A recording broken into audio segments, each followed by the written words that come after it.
The story of Morgan le Fay isn't just a myth, it's a nearly 1,000-year-old literary character assassination. Her journey from a powerful educated healer to a wicked, promiscuous sorceress tells us less about her and more about the medieval authors who were terrified of powerful women. Hey everyone, my name is Jason Hamilton. I write fantasy novels that bring all sorts of myths together, and this channel is where I explore the original stories of these incredible figures. Today we are pulling back the curtain on Morgan le Fay to reveal how anxieties about female power, knowledge, and sexuality systematically transformed a goddess into a monster. When Morgan le Fay first appears in writing about the year 1150, she is anything but a villain. Geoffrey of Monmouth's text, the Vita Merlini, introduces us to Morgan, the chief of 9 magical sisters who rules the enchanted Isle of Avalon. This original version of Morgan is described as an ethereal, almost divine being, and she's not just beautiful, she is profoundly learned, skilled in healing, mathematics, and astronomy. She can fly, change her shape at will, and her knowledge of restorative arts is unmatched. In this first telling, there's absolutely no hint of conflict between her and Arthur. In fact, she is his final hope. After being mortally wounded at the Battle of Camlan, Arthur isn't just sent to some random magical island, he is brought specifically to her. Morgan receives him with honor, lays him on a golden bed, and personally tends to his wounds. She declares that he can be cured, but only if he stays with her. Here, she is Arthur's savior, the guardian of his life, and the hope for Britain's future. This version of Morgan echoes ancient Celtic traditions of divine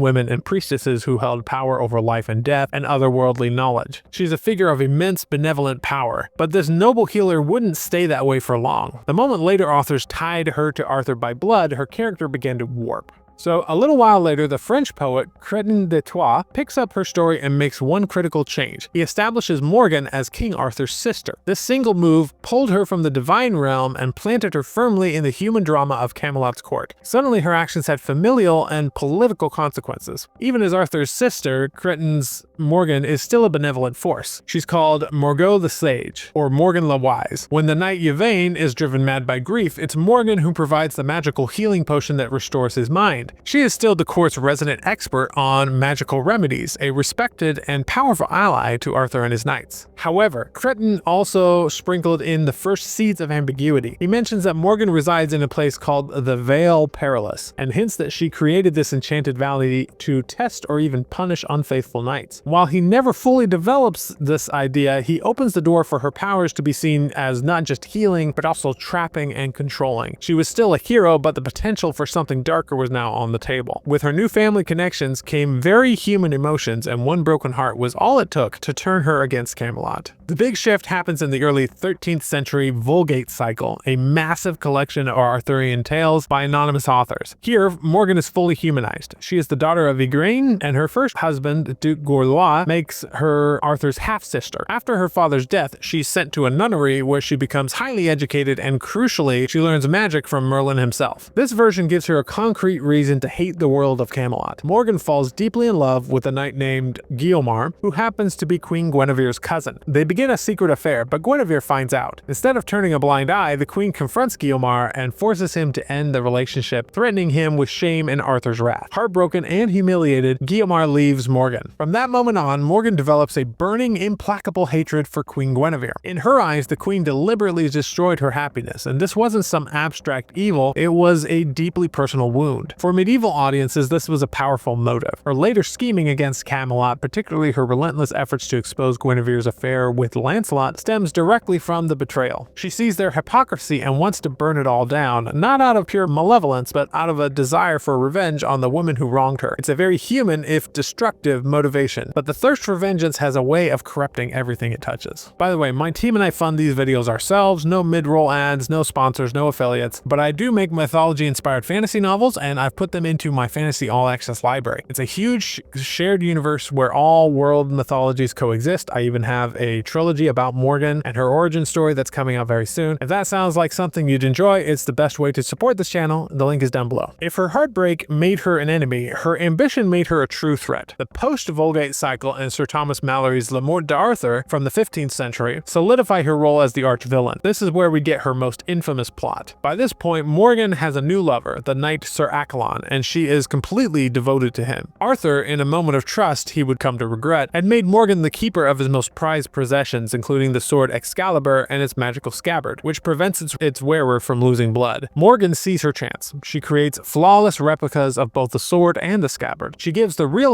Excalibur and its protective scabbard to Accolon, and then, through magical manipulation, orchestrates a duel between Accolon and an incognito Arthur. The plan was simple and devastating. Accolon, armed with the real, unbeatable Excalibur, would kill Arthur. Meanwhile, Morgan would murder her own husband, King Urien. Then she and Accolon would seize the throne and rule Britain together. It was a brilliant, ruthless scheme that almost worked. Only the magical intervention of the Lady of the Lake, who causes Excalibur to fly from Accolon's hand, saves Arthur. Arthur reclaims his sword, defeats Accolon, and learns the full extent of his sister's betrayal. When Morgan learns that Accolon is dead, she is overcome with grief, but her grief quickly turns to cold fury. Pursued by Arthur's forces, she steals the scabbard one last time, and just before he can catch her, hurls it deep into a lake, where it is lost forever. This single act of vengeance is her most destructive, and without the scabbard's protection, Arthur is once again mortal. His fate at the Battle of Canlan is sealed not by Mordred's sword alone, but by his own sister's vengeful act years before. She has become Arthur's greatest enemy, a perpetual thorn in his side. And yet, at the very end of his life, something completely paradoxical happens. So why did this happen? Why did a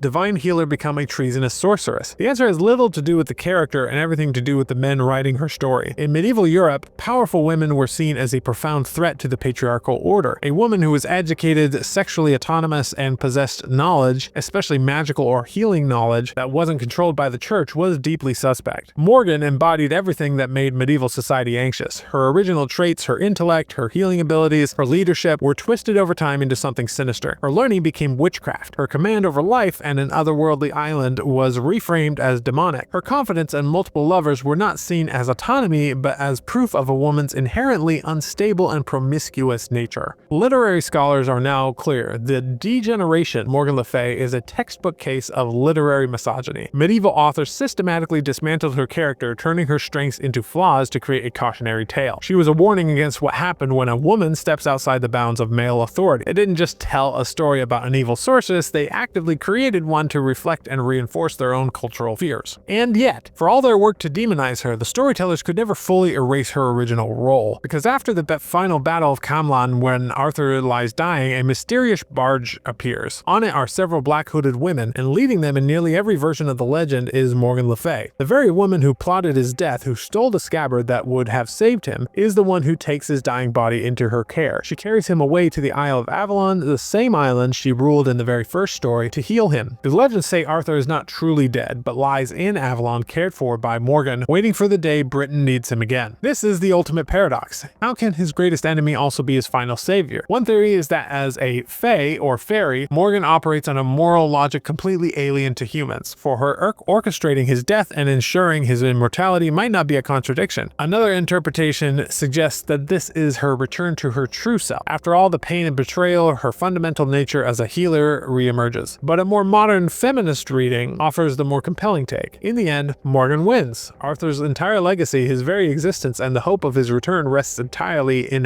her hands. She becomes the keeper of his fate. Despite all their efforts to vilify her and cast her as a villain, the patriarchal storytellers couldn't write her out of her power. Her importance, her agency, could not be erased. In the 20th and 21st centuries, writers finally started to push back against the medieval narrative and tell Morgan's side of the story. The most famous example is Marion Zimmer Bradley's 1982 novel, The Mists of Avalon. This book completely reframes the legend, telling it from the perspective of its female characters. In Bradley's version, Morgane, in this case, is not evil. She is a priestess of the old pagan religions, desperately trying to save her culture and traditions from the militant spread of Christianity, which Arthur and Guinevere come to represent. Her magic isn't witchcraft, it's a sacred craft of a goddess-worshipping people. And her opposition to Arthur isn't about jealousy, it's a tragic political and religious conflict. She becomes a heroic, if doomed, figure fighting to preserve a vanished world. This book single-handedly transformed Morgan le Fay from a villain into a feminist icon. It opened the doors for countless other reinterpretations that explore her as a victim of patriarchal oppression, a woman whose power was feared and therefore demonized. Modern takes, from novels to shows like BBC's Merlin, often portray her descent into darkness not as a choice, but as a reaction to trauma, fear, and injustice. She became a villain because the world made her one. This journey from goddess to villain and back to icon shows just how much a story can change depending on who's telling it. We're actually exploring this idea of reclaiming old stories in my community, the Fantasy All Access Library. It's a group on a platform called School where we do weekly live calls to talk about myth, writing, nerd stuff. And when you join, you also get all of my mythology-inspired fantasy ebooks and audiobooks with at least one new book released every month. If you love deep diving into these stories and want to see them brought to life in new ways, I think you'll feel right at home with us. The link is in the description if you want to check it out, and I will see you in the next video.